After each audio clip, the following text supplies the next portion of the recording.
Hello, everyone. Welcome to the Town Hall Academy, the Aftermarket's original weekly single-topic summit for the forever automotive aftermarket student. This is episode 149, and we're talking about overcoming financial challenges.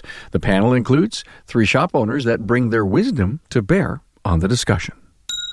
The money pitfalls, you can't just keep track of what you want to keep track of. You got to keep track of everything. The cracks can become very big where all your profits will just fall through them. You owe it to your customers to charge them enough so that way you'll be there when they need you next.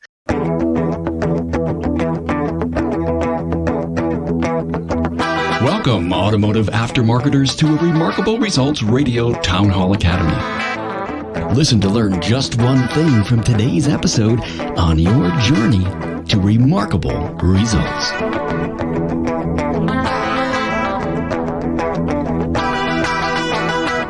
Hey, Carm Capriato here, the Aftermarket Podcast Guy. Welcome to another great lesson on business finances and leadership. And I want to thank the sponsors of the Town Hall Academy who make the premier Aftermarket Podcast free each and every week for you. Hey, let's talk for a moment on management software. 2020 is coming. If you've not thought about your management software this year, it's probably time. Shopware, Shop Management, is transforming the way shops like yours do business by giving you tools to increase your sales while delighting your customers. Go to shop-ware.com for all the details. And are you aware that at Jasper Engines, in addition to their strict quality remanufacturing processes, Jasper improves a drivetrain's components' original design so that it runs longer and better than when it was new? It's their signature. Check out their featured engine and transmission pages at jasperengines.com. Hey, do you know someone who's struggling to grow a great automotive service business? Well, please put them in touch with this podcast. Now, I know they'll thank you as they find a treasure of insights, ideas, and best practices that they can use each and every day to make some bold decisions in turning around their business. Send them to remarkableresults.biz/insider or just share this episode. And did you know that we hold the Academy live on Facebook every Friday, and then we repurpose the audio and video as a podcast the following week? Now, this makes the Town Hall Academy available to every aftermarket professional via your desktop or smart device anywhere in the world. Hey, we're serving up a strong discussion on financial challenges right here, right now. With me are shop owners John Long, Schertz Automotive, Schertz, Texas. Tom Ham is here from Centric in Grand Rapids, Michigan, and Andy Massoll, Detroit Garage from Farmington, Michigan. You may not be surprised as to the big takeaway from this episode. It's only logical, and it'll have a huge impact on your business immediately. This team also agrees that your family needs to be on board with any financial decision you make in the business. Now, you'll also get advice on what to do if you get into financial trouble, and also hear about the power of sharing your financial status with your team. And if you are in financial trouble, you're not alone. Please keep in mind that you can email me, carm@remarkableresults.biz, for anything at all. I'd be more than happy to help in any way and point you towards some help. Great panel today as we talk about these financial challenges. Tom Ham is here from Centric in Grand Rapids, Michigan. Hello, Tom. Morning. Well, he's not really in Grand Rapids. You're in Fort Myers, am I right? Cape Coral. That's right. I'm sorry, Cape Coral. I've been to the place, by the way, Yes, you have. In order to get to Cape Corals, I think I had to go through Fort Myers, right? Yes, you did. Always a great hospitality back then. Thank you so much, Tom. Andy Massoll is with us from Detroit Garage in Farmington, Michigan. The only guy who's you're hanging out in the cold with me, right? That's right. Great. Multi-shop owner. How many stores you have now? So we have 5 stores total and all Metro Detroit area. And beautiful places, by the way. Anyone wants to go out and check out Detroit Garage on the web, you'll find great company. And then John Long is with us from Schertz Automotive in Schertz, Texas. Hello, John. Good morning. Good afternoon, everyone. Hey, glad to have you here. Thanks for hanging out with me at Apex and actually helping when we moved our studio from the studio to the actual presentation for that town hall that we did. We know that financial challenges sits with each and every shop owner, and frankly, I have to say that the people who are with me right here, the shop owners, have probably come from the deepest, darkest holes of hell up to where they currently are today. And if I'm wrong, just stop me in my tracks. But there isn't a shop owner that I know, and any small business person for that matter, who has not faced their own personal challenges when they may have entered the business and not necessarily known much about it, but were passionate about being a cookie maker, or a babysitter, or maybe even an auto mechanic. And they say, I can do this. One of the themes of the show is really to help people figure out how to accelerate their success, because this is what we talk about all the time. And I want to tell you that this show is an owner's perspective, and we're going to have the same identical title next week, and we're going to have 3 business coaches on with us to give us their perspective as they work with shop owners to make all the big changes. So, Andy, I want to go to you first. And by the way, we've got some great topics to talk about that have been submitted by my panel. Different challenges at different stages of life, Andy. You remember in your early days, in bootstrapping the business? You worked in it with your dad, though, didn't you? That's right. So my first store, I kind of grew up in the business with my father, but we did go through a major expansion in 2012. So that's what I mean about different challenges at different stages. And through going and doubling the size of his business in 2012 to in 2014, being encouraged to go out on my own and start my own facility. And that's where the real bootstrapping came in. I may have taken for granted the easier start that I had because of my father's previous 30 years of efforts. Well, there's a great, great lesson. We have a shop and we want to do our second branch, and we think, well, I'm good at this. I think I can do it. And I've talked to so many shop owners that did the second store. A bunch of them have told me I closed it because I had to regroup. I lost so much. One guy told me he lost like $100,000 in 10 years on his second store. And finally he says, I think I'm going to have to close it. And then he totally started from scratch after he didn't seem to have enough time to learn what the heck happened. Yeah. And when opening up, a second store or going on to your third or whatnot, each one of the stores has to be fully able to run on its own without you being there at all, from a management standpoint. And from a financial standpoint, you definitely want to make sure that you have enough of a cushion to weather the storm. And that goes into one of the other points I wanted to bring up was making a plan and then working the plan. Be very realistic, be very conservative in your estimates, and set yourself up to succeed, because it's no fun being running things too tight and being under a gun. That's where too much unnecessary stress comes from. And you could also put yourself and bury yourself in debt, right, Tom? There's so much to the financial. On one hand, it's simple, but it's not easy on getting things right. The debt thing is a big factor, probably the biggest factor. We really got into Dave Ramsey in the early days before anybody knew who in the world this guy was, and that helped us. That helped us a lot in getting the attitude right.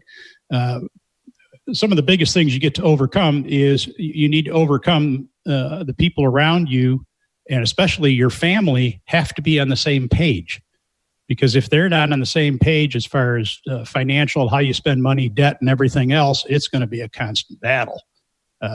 Trying to make any progress. You bring up a great point.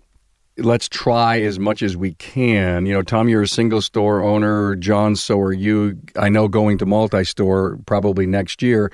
Yep. And Andy is already at multiple stores. For the majority of this conversation, let's just talk about a single store and the lessons there. Because the degree of ownership and or listenership that the podcast has, although we have a lot of multi-shop owners that are fans and listeners of the show, I want to try to build this from the ground up. So a couple of the challenges that happens in a small business is, and John, I want to ask you this question, there's always some new tech coming out and you want to buy that. And, do you find yourself getting in trouble because the finances aren't there, but you think you need to have this in order to grow the sales of the business? Oh, most definitely. You definitely have to factor that in. Earlier this year, we knew we wanted to buy some extra stuff, but we just weren't in a position at that point in time. So we have to budget for it to where we can get it on later on. But yeah, the tech nowadays is growing like there's no tomorrow. So you always have to have a plan, like Andy was saying, have a plan and stick to it to try and procure these additional tools that you need. Hey, team, think back to when you all started. I'm asking this question. Usually I don't ask a global question to everyone, but he just brought up something great. I got to have this. I need this. Cash management is crap. I don't get it. I mean, I was a tech, now I'm a shop owner, and now there's no money left. What did I do wrong? I mean, any of you in that position in the past? And if you have, how do we tell our listener how to overcome or have some kind of budget or restraint? Yeah, I think that's an issue. Probably is more of a disease with technicians than it is with other people. I never really had that disease. They make it, so I need one, regardless of what it is. We just never got there. We always had a fairly conservative approach to buying equipment and tools. I didn't always have to have the latest thing. As long as we could do the job, we were good. One thing that's fun when you get later down the road, you get to be the old guy like me, and you've been working this conservative with the money a little bit. Is nowadays my guys know that if they tell me that we need something, and anything under, if it's under $1,000, they're going to have it the next morning. It's that simple because the cash is there. Bigger stuff takes a little bit longer, but not that much longer. We have the funds ready to go, so we can get whatever we need whenever we need it. Yeah, but he just said a mouthful. We have the funds ready to go. Yes, sir. Is that Disney? Is that magic? How does that work? No, that's just it's the simplicity of it. If your income's 100,000 and you live at 105, 110 level, there's a problem. If you live at a 90 level, you'll always have extra money. It's no more difficult than that. You spend less than what you take in. It's a very simple concept, but very hard to do. That's why you got to get the family on board. Andy, did your dad give you any great lessons of conservatism and profitability as you were growing up in the business? Well, my father has a little bit of a different approach than what Tom has on it. And I'll give some thanks due to both my father and to Tom, because when I started getting into the management side of the business, my father was in a business management group, a 20 group with Tom, and we both still are, to this day. And that's where a lot of the vision, of how to manage a business, and my whole brain has always operated fiscally in the auto repair business based off of a composite. So you're blaming Tom and your dad for your success. Well, blaming and thanking at the same time. Yeah. Yeah. But in having the composite, I'm a big believer of you can't manage what you can't measure. So you have to be able to measure all these individual buckets. And I took information from Tom's group, my father's shop, as well as many other shop owners that I knew, and put everything into a budget, where you can base things off of a percentage of sales or a percentage of gross profit. And then you build all of these different containers, or buckets in your QuickBooks, and you basically set budgets for them. So like when the tooling question comes by, all of my stores have budgets. It's up to the technicians of what they want to purchase, just as Tom indicated. And if they want several different items, they can look at what's left in their piggy bank and prioritize it. And usually they're much more conservative than, what the shop owner may be, just to pull the trigger and buy everything. Because I think Tom and I know someone who likes to do that as well. Oh, we might. Andy, that system you described, what did they used to call that in the old days? Do you know? I bet Carm does. The 20 group or? No, the money system you just described. I don't know. We put the money in jars. It was a budget. Well, no, it was called the envelope system. Right. Jars, envelope. Very basic. And I can remember in the 50s and 60s, I can remember my dad getting his paycheck, and he would go down to the bank and cash it. Literally, it would all be in bills, and then he'd come back home and there are envelopes in the drawer and the money went in the envelopes, and that's how you did things back then. And what Andy just described is the exact same thing. It's just the 2019 version of it. And it works extremely well. It did then and it does now. Well, it goes back to the, we've done some shows on Profit First with Arthur McCullough, and it's no different than that. It's, although we don't have these little buckets of, 20s hanging out in a little jar somewhere mentally, we have accounts set up and we move cash around so that we have a general fund, but the general fund has only in it what you can spend because every other obligation has been taken care of. And I think for any new shop owner, no matter if it's Profit First or just listen to our wise shop owners here that realized, hey, there needs to be a way that you have to budget. There's issues here, guys. There's issues here of growing sales. There's issues here of controlling expenses. There's issues here of charging enough. Tom, what can you tell a shop owner who's struggling here on a little bit of discipline on charging enough? It's interesting, the fact if you get a group of shop owners together, I'm not exactly sure if it's split 50-50 down the middle, but you do get two different kinds of shop owners, two different kinds of people in general. One of them you tell to go, their labor rate needs to go up $10, and they hop on their computer, and before you finish the sentence, they did it. And they don't think anything of it. And then there's the other kind that are oh my God, I can't do that. And it's just it's kind of a mindset. It's the way, I don't know, the way your mind works. But it's so critical that you charge enough. If the key numbers, if the key gross profit numbers aren't making it, and you look at it and you say, well, the costs are about right, you verify that, then you've got to increase the prices. And it depends on the market, depends on the person. If you need some guys to get $10, do it the next day.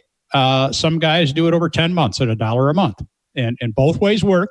Ultimately in the end, one's just quicker, but you got to raise it. You got to overcome the mental obstacles, if that's an obstacle in your mind, and get the system in place. Raise the prices. If the customers go away, if some of them go away, the ones that go away are at the bottom end. You're not making any money on them anyway. So you're not going to lose, especially if you do it slowly. Nobody will know the difference hardly. John, any great wise words on raising labor rates at all? You got to overcome that fear and just do it. Because otherwise, you're not going to be able to afford the things that you need to do. You're not going to be able to afford to pay your techs a higher wage to keep them employed and stop them from going to another industry where they can make more money or don't have to have the tooling that we have to have. You're not going to be able to buy the next latest and greatest tool if you don't raise your rates and are at an affordable level to where you can make a profit to afford these things. Somebody that go into business say, okay, listen, I have sales and then I have all my expenses and look what I have left. And what people fail to remember is that there's another step in there called gross profit. And that is a factor of so many things, what you actually charge for labor, what you make on your parts, and how efficient that, your team and your people are for the hours that you're spending. And that gross profit number is where all the bills are paid from. Can I say that one more time? It's where all the bills are paid from, gross profit. So raising a labor rate or improving a margin matrix, for example, is extremely critical. And then I don't want to get into, average repair order and all the other stats that are, up on top of that, up in near the sales factoring. But those are the struggles today that I think are the challenges that many of our younger shop owners, even 5 years in, figured, hey, this is going to be easy. I'm really a good wrench. Andy, you probably had that, even though you grew up in the business and you probably grew up as a tech, you figure it can't be that hard to run the business. You can overcomplicate some different things, but a lot of business owners, especially technician turns business owners, manage the success of their business strictly by their bank account balance. And if there's money in there and it's growing, they think they're doing well. If it's in there and it's depleting, they think that they're not doing well. And that's a good overall, at the end of the day, but you have to know how you got there, and there's just so much more to it. So a lot of what it is that I've done, the mechanical mind in me that I've taken and applied towards business as well as management leadership. To me, one of the most useful things is just reverse engineering it. So if you look at what it is, it's just like you said, profit first. This is what we need to do at the end of the day. And then you work backwards from there.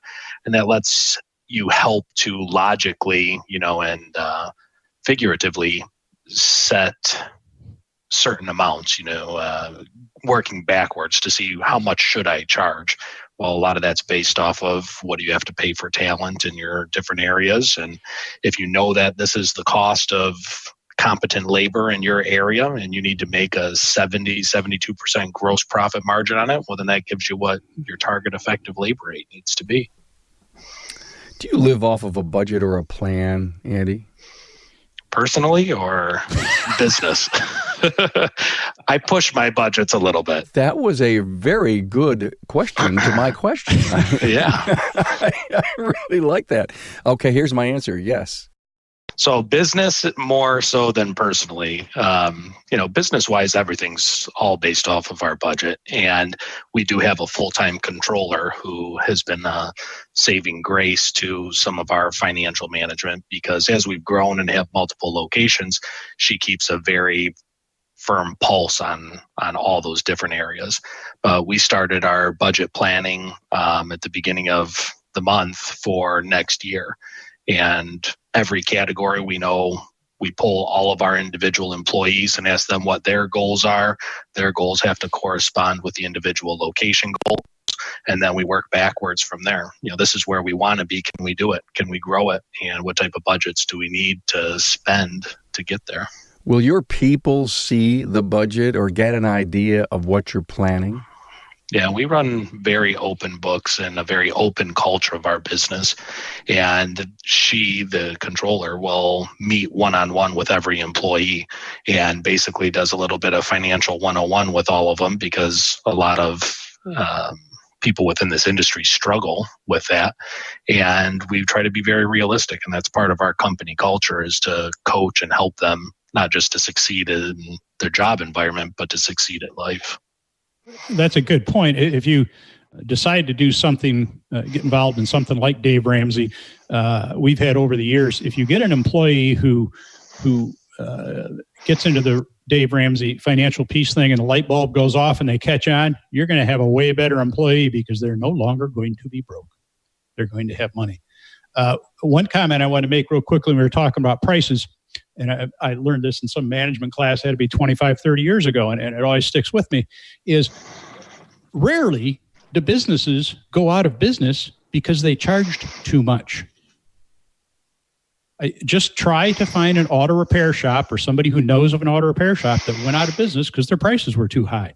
And that doesn't mean raise your prices to the sky. That isn't the point. But it's when their prices are too low. That's why they go out of business. I just want to make sure point that out. Hey, Carm here. Now think about your shop management system. Isn't it the center of your business? And most of us are running on systems that are decades old, and you know who you are. It's time to change and get the benefits that a modern system can bring to your business. Shopware Shop Management is a cloud-powered management system that gives your staff and your customers the end-to-end digital experience that they expect. With Shopware, you can see every job and view work updates in real time. And you can manage your shop from anywhere with any device. And that's becoming more important than ever. You'll see your customers interact with digital work orders and buy services from you more often with less effort. You can earn more parts profit with just the click of one button and with less paper, too. You'll also get improved efficiency from your staff. Do this. Request a live tour of Shopware at shop-ware.com. Look, it's time to make the switch and get started making more money with a powerful, modern business tool designed to solve your biggest challenges. Carm here with Adam Christmas, Customer Service Group Leader here at Jasper Engines. Hi. Hi, Carm. Adam, any great stories of exceptional customer service in the last 6 months that you'd be willing to share? Well, I think that one story comes to mind. A longtime associate of ours, family member, had purchased a product and had contacted me because they were having some troubles out of town. As it turned out, it wasn't even our product that had failed, but we were able to get them to one of our preferred installers, get them the help that they needed, and get them back on the road. and got a thank you later from the daughter because of how great that was handled. Kind of like Nordstrom's level of service. Yeah. Again, it's the most important thing. If you don't have customers, you don't have anything else. How long have you been here at Jasper? Been here a little over 13 years. I love it. It's a great company. There's so many things that Jasper offers the associates that other companies can't or won't. It's just a great place to be. Hey, thank you, Adam, a member of the 100% associate-owned company at JasperEngines.com. Well, you know, if you've done your math and you've torn apart your expenses and you realize that your marketing or the draw that you have in your market for to keep current business and to grow new business is good, then raising margin on parts and or labor could be a major factor in the profitability of your company. Agree, John? Oh, I highly agree. That's something you've got to look at. I just got a note from another owner that I talked to quite a bit. Is empathy is good, but sometimes we have this empathy that we want to save the customer some money, but that's not always a good thing because it's not good for us. So we have to be able to make a good profit on our parts and on our labor, and still, be able to do the things that we need to do, in the future. Buy the other equipment and so forth on that ends. But you just can't want to always help the customer out just because you feel sorry for them and not charge what you need to charge. You have to charge what you're worth. Hey guys, thank you so much. The purpose of this show, and remember, I'm going to have business coaches on next week. Same topic: financial challenges to overcome from an owner's perspective. You guys got budgets? Yes, we have budgets. You have to have budgets. You can't survive without them. Just going back to the envelope system, that's exactly what it is. But does a budget in an envelope system happen after, oh my God, few years of losses and I have no money and I'm about ready to go under? It could in some cases. Yeah, definitely. But yeah, you definitely have to have a budget. Just like Andy was saying as well, you have to budget your tools and go to these guys. Okay, we have this amount in the tool budget. What do you need? How much is it going to cost? Is it more or less than what's in there at the moment? Well, there's the big takeaway right here. What do you mean there's a tool budget? You mean I just can't buy something off the tool truck and then, in every week and just keep signing for something and then what am I paying? $400 a week? And I'm talking from an owner's perspective, not a technician's. Oh my God, a technician would be even worse to think about that. And, having their own personal budget. And budgets are good. And if you've got a really good financial system, trust me, there's a line item there called budget. Use it. Is that the recommendation here, everyone? Your budget needs to be very in depth. So, just even having something that just says tools, a lot of times isn't enough. You need hard tools, maintenance of existing equipment, new allocation, technology, really breaking that stuff all down. And as I was mentioning, how our system is and the different categories and classifications in QuickBooks and like the envelope system, it's literally everything has to go in one of those envelopes. There is a miscellaneous, but it's like last resort to ever use it. And I think when the piece of advice that I could give is so many people look at a budget of just as a savings account, saving for tools and equipments. But your budget really should be every aspect of your business, every dollar flowing in and out. You should have a good idea of what that's going to be and work towards it. Yeah, in a perfect world, ideally you should.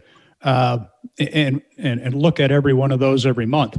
Now, at the other end of the spectrum, you do have the people out there who say, I hate math. If you say budget to me, I might slap you. I don't want to hear about it. It just isn't my thing. And there was a very successful shop owner on the East Coast a number of years ago explained to me how his profit and his budget worked.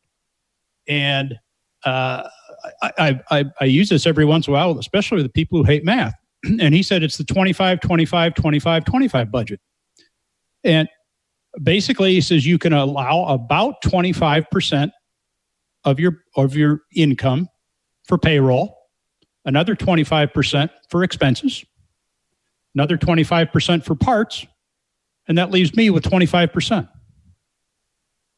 Very oversimplified, but if you stick within those parameters, and of course they bump up, maybe it's 23, 27, whatever. If you stick within that general parameter, if you want a starting point for a budget, you never had one before, that one will work extremely well.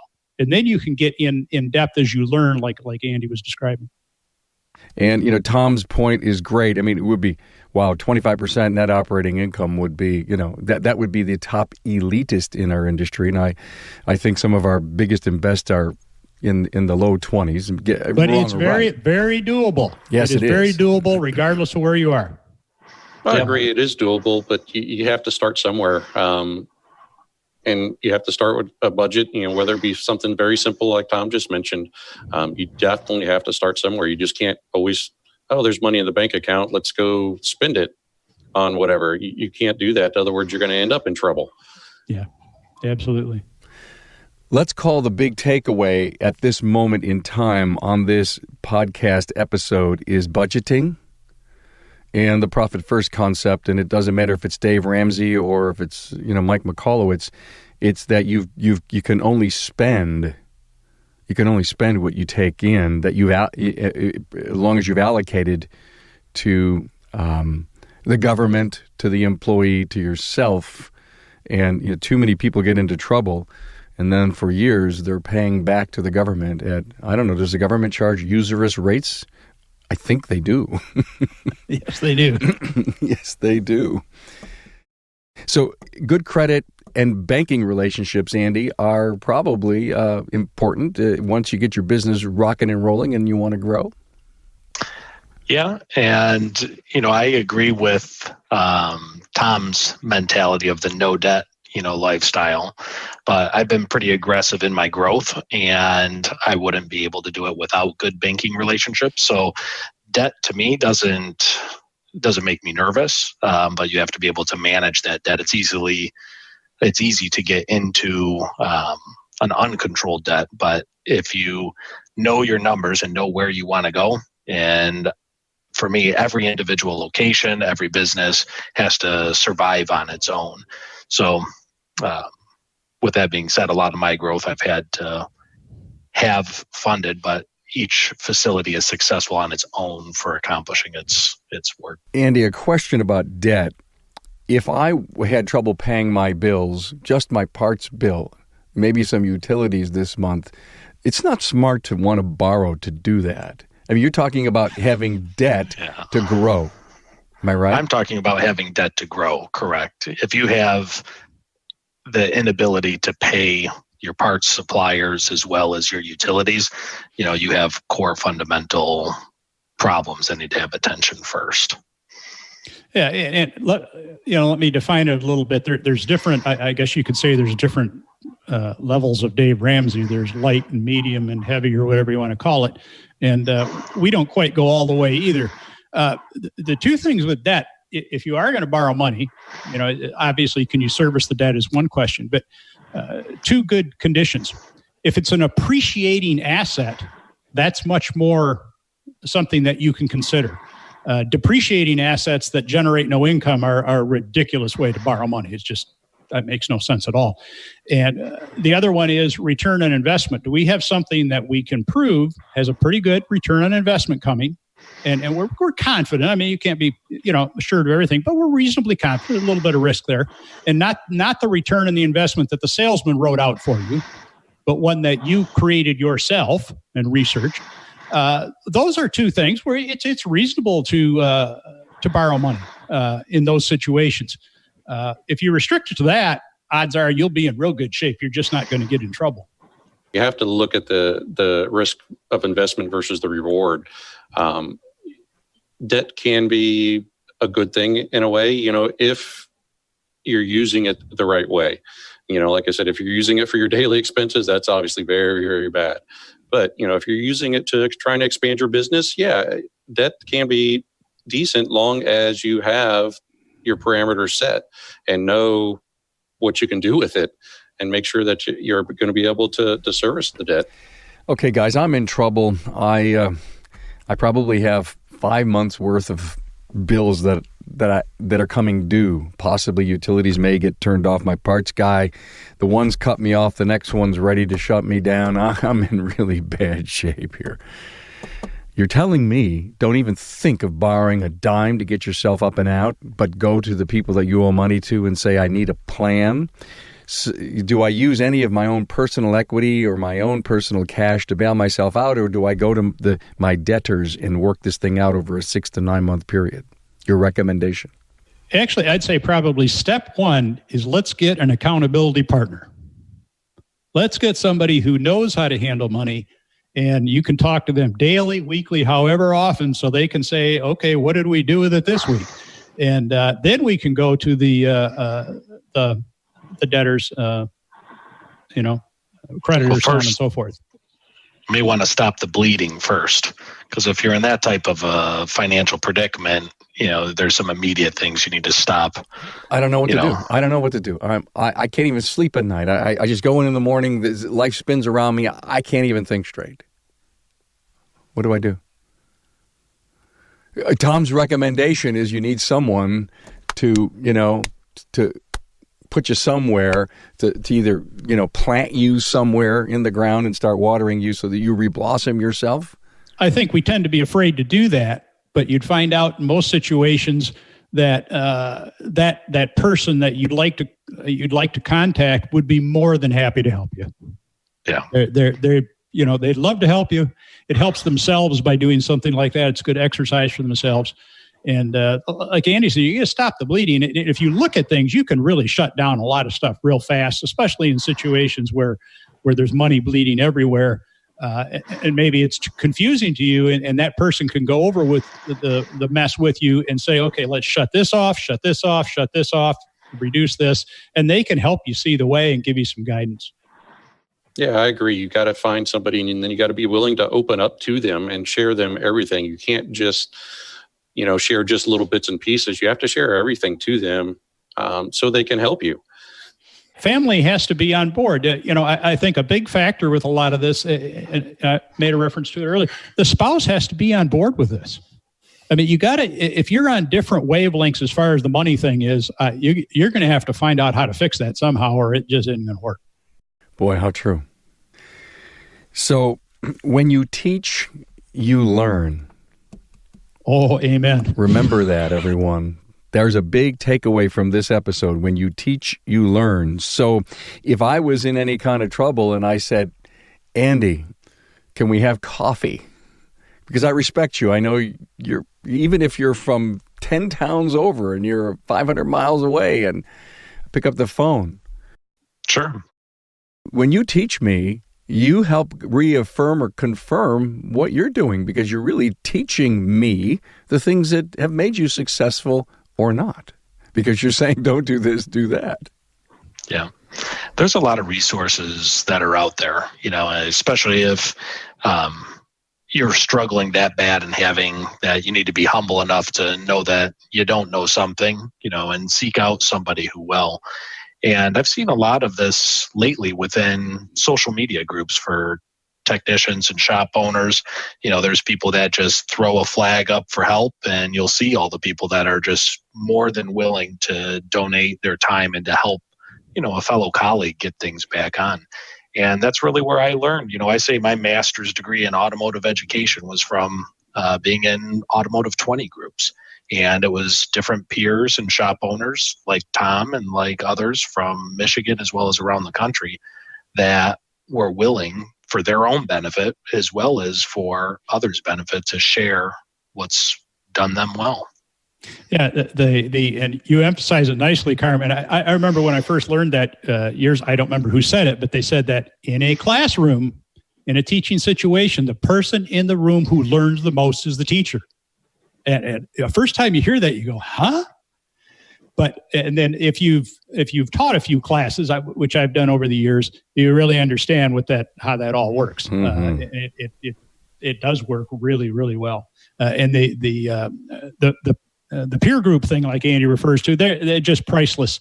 One of the biggest pluses that a peer group can have is bring in a couple of new green guys who aren't doing all that well. because all those other people in the group are going to learn and really get a boost in their abilities by helping these new guys find their way there. I want to make a note about social media, a caveat, if you will. I've seen some stuff come out on very quick replies to a struggling shop owner's plea, if you will. Hey, this is going on. I'm struggling. And there's an immediate answer from someone, and I come to find out that it's not a really good shop, and the dogs, it's a really, really, really bad shop, and an individual is giving advice to someone who purely is looking for a way to lift themselves up and out.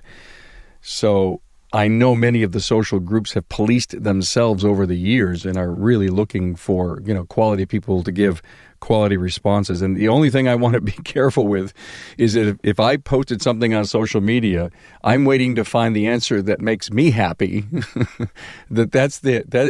Okay, I'm doing that. I'm fine then. And they continue to go downhill. Sometimes the best advice you can get is the advice that's going to push you, hurt you, put you out of your comfort zone. And I bet you all three of you have been in a strange comfort zone every once in a while as you've moved toward your success. John, I could almost guess that your partner, Mark, has pushed you in that direction occasionally. Oh, just a little bit, not too much. But that's the only way you grow, is getting outside of your comfort zone. And you have to be willing to do that. And if you're not willing to do that, then you're going to struggle, and you're going to fall behind everybody else if you don't get out of your comfort zone and be willing, to grow. We could go on for probably, a couple of hours, because you've got a lot of great wisdom. You've been there and done that. And I'm sure when I read your biography someday, there'll be those first few chapters of leanness. Maybe not necessarily you, John. You've got a partner that has helped you through.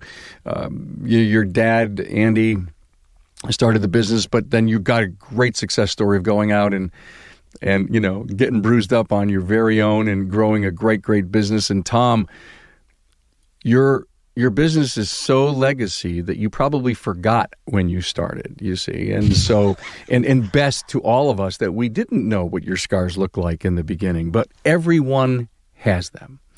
And that's what this show is really about, is bringing wisdom of the ages here for everyone to learn as we talk about financial challenges to overcome an owner's perspective. So I'll give each of you a final word to share with our audience. John, I'll start with you. If you're struggling, you're not alone. Ask for help. There's people out there that are willing to help, and be open to what they have to say, and just step outside of your comfort zone, just like what we talked a couple minutes ago about. Just ask for help. There's plenty out there. By the way, I get requests weekly, private message Facebook or carm@remarkableresults.biz, and I do a little matchmaking when people are struggling. And what area of town are you in? And, based on my networking and connections in the industry, I put people together. And it's not like I'm putting coaches together it's not. It's just that someone wants someone to talk to. And there's an awful lot of struggling shop owners that don't know that raising their hand is not a sign of weakness, it's actually a sign of strength. Andrew, I'll give you your final word. Just to not let finances scare you. Most of the shop owners that I know and that I've dealt with, we were car guys that did well at fixing cars and turned into business owners. But I don't consider myself a financial wizard by any means. But you just have to put a plan in place, put it on paper, and then be diligent enough to work that plan. And one of the pieces that I wanted to throw in at the end was, the money pitfalls. You can't just keep track of what you want to keep track of. You got to keep track of everything. The cracks can become very big where all your profits will just fall through them. So when you're looking at items, make sure you're looking at effective labor rate, your effective labor cost, make sure that you're charging enough money, and then looking at your expenses to make sure they're not eating up all that's left of your pie. You have to be profitable enough you owe it to your customers to charge them enough so that way you'll be there when they need you next. Very important point. So here's a follow-up question for you. Oh, wow, cool. What were all those things you just said? Effective what? How do I have to measure this stuff? And so I want to say that the great business coaches that we have in our industry are there to help. But the forums that we have on social can help. But be careful where you're getting your information. You just don't want to get information from someone who just wanted to always be a coach but really isn't a good operator, so they don't mesh. Be very, very careful where you're getting your information. And I still think the coaching world that we have in our industry, there are so many great coaches that can help you get where you want without, by having almost a money-back guarantee. And I'm not sure how the business coaches run their businesses, but there's an awful lot of you out there that have had a great coach that has helped you out, and maybe there's some connectivity that you can make through social media to find someone that can help you. And you know what? It goes back to the old E-Myth story. Hey, I was the greatest technician in the world. I'm going to open up my business, and now they're back working, turning wrenches for somebody because they fail to understand the business side of the business. And it is harder than wrenching, in my opinion. You guys agree or disagree? Oh, absolutely. In different ways, yes. Yeah. I'll give you that. I will. Yeah. I will. Thank you very much. And you're right. To be a diagnostician, an A-Tech today, I can't even imagine the information that they have to store and how well that works. And I so respect our working technicians in our industry. Tom, I'll give you the last word. Yeah, you asked us to, of course, have 3 points to our sermon today, and we covered 2, but I'm going to try to cover the third one real briefly. One of the things that's most difficult is contentment. In our materialistic society, you see all the stuff around us. You see the guy with 5 shops like Andy. And, we want all that extra stuff. And that's one of the things that can get us in trouble. It's critical that you're content with where you are, simultaneously, aggressively trying to go forward. But you're not disappointed because you didn't make it. And that will help so much as far as with your staff, your management, your employees, your family. Are you content? And if you're not, you need to figure that out, or the rest is always going to be a challenge. Is that an oxymoron? I mean, you're saying content but aggressive, or you're saying that if you can have a little bit of both and you could balance it, then you've got good makings for, a success pathway? Absolutely. And I think you'll see some of the people who are really, if you see the ultra wealthy people, and we can name some of them, but I'll pass, who really seem to be pretty happy with what they're doing. And they have massive amounts of money. And you also see them aggressively trying to get more. And that's just because it's a game to them. It's a game. They're having fun. They enjoy it. But they're perfectly content with where they are. If they lose at the game, then we'll try another day. But we're good with where we are. And if we never get any more money, we're okay where we are now too. Are we built for that kind of game, our industry, our entrepreneurs? Well, we don't learn it in the culture. The culture doesn't tell us that. And that's why I wanted to make sure I brought it up, as it really helps as far as running a business if you can do those two things side by side. Hey, guys, thank you so much. John Long from Schertz Automotive in Schertz, Texas. Tom Ham, Centric, Grand Rapids, Michigan, and Andy Massoll, Detroit Garage, Farmington, Michigan. Guys, we'll do the bookend next week. We'll have the 3 business coaches here, and we'll see what they have to say about top financial challenges to overcome. Thanks for being on board to listen and learn from the premier automotive aftermarket podcast. Until next time.